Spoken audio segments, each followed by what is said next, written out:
Bienvenidos a Entre Páginas y Pensamientos. Hoy hablaremos sobre Alan Turing, pionero de la era de la información de B. Jack Copeland. Y para eso, está con nosotros una invitada especial, Isabel Ramírez. Gracias por la invitación. Es un placer estar aquí para hablar de Turing, porque no solo cambió la ciencia de su tiempo, sino que dejó ideas tan adelantadas que seguimos explorándolas en la tecnología actual. Totalmente. ¿Qué piensas que hace de esta biografía de Copeland una lectura especial para entender el impacto de Alan? Diría que Copeland logra humanizar a Turing, a veces retratado solo como una mente fría y brillante, y lo presenta como alguien que, si bien revolucionó la tecnología, fue profundamente humano. Habla de su sentido del humor, su excentricidad y hasta sus dificultades personales, como la persecución que sufrió por su orientación sexual, algo que afectó profundamente sus últimos años.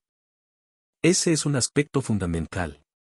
Muchos conocen a Alan por su trabajo en Bletchley Park, descifrando los códigos de Enigma en la Segunda Guerra Mundial, pero Copeland nos recuerda que eso es solo una faceta de su vida. ¿Qué dirías que fue su mayor aportación en términos de ideas? Copeland destaca que el mayor legado de Turing es la máquina universal, que es básicamente la idea de una computadora programable. Gracias a eso, hoy tenemos dispositivos que pueden hacer de todo, desde cálculos complejos hasta, literalmente, tocar nuestra música favorita. Fue una idea revolucionaria porque nos abrió la puerta a la era digital. Interesante, porque esta máquina universal de Turing es tan simple y, a la vez, poderosa. Pero, ¿será que estuvo cerca Turing de poder verla funcionar? Es una gran pregunta. Copeland señala que Turing, aunque teórico, también tenía un lado muy práctico. Él diseñó lo que se convertiría en el ACE, Automatic Computing Engine, después de la guerra, uno de los primeros prototipos de computadora de programa almacenado. Aunque no llegó a completar el proyecto en vida, sus diseños sentaron las bases de la computación moderna. Entonces, si lo pensamos, Turing fue uno de los primeros en imaginar una computadora tal como la conocemos. Exactamente, y lo que es aún más fascinante es su visión de la inteligencia artificial. Turing se preguntaba si las máquinas podían pensar, y hasta planteó preguntas como si un ordenador podría tener preferencias o emociones. Este fue el origen de lo que ahora llamamos la prueba de Turing, el famoso test para determinar si una máquina puede demostrar inteligencia similar a la humana. Es impactante pensar en eso, porque estamos hablando de la década de 1940. Su visión no solo era avanzada, era casi profética. A veces siento que tenía más ideas de las que el mundo estaba preparado para comprender. Así es, y Copeland no escatima en ilustrar cómo Turing desafió las normas científicas y sociales de su tiempo. No solo quería resolver problemas abstractos, quería cambiar el mundo, pero a su manera, sin importar si encajaba o no en la sociedad de la época. Hablando de eso, ¿cómo aborda Copeland la persecución de Turing y su impacto? Con mucha sensibilidad.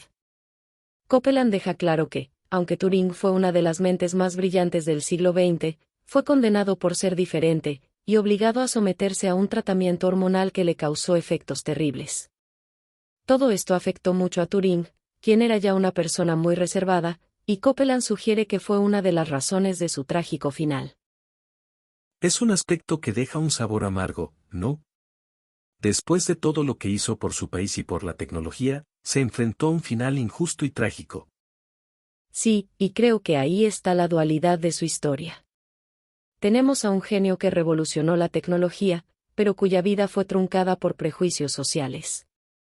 Y creo que Copeland invita a reflexionar sobre cómo la sociedad trata a sus mentes más brillantes, especialmente a aquellos que son diferentes.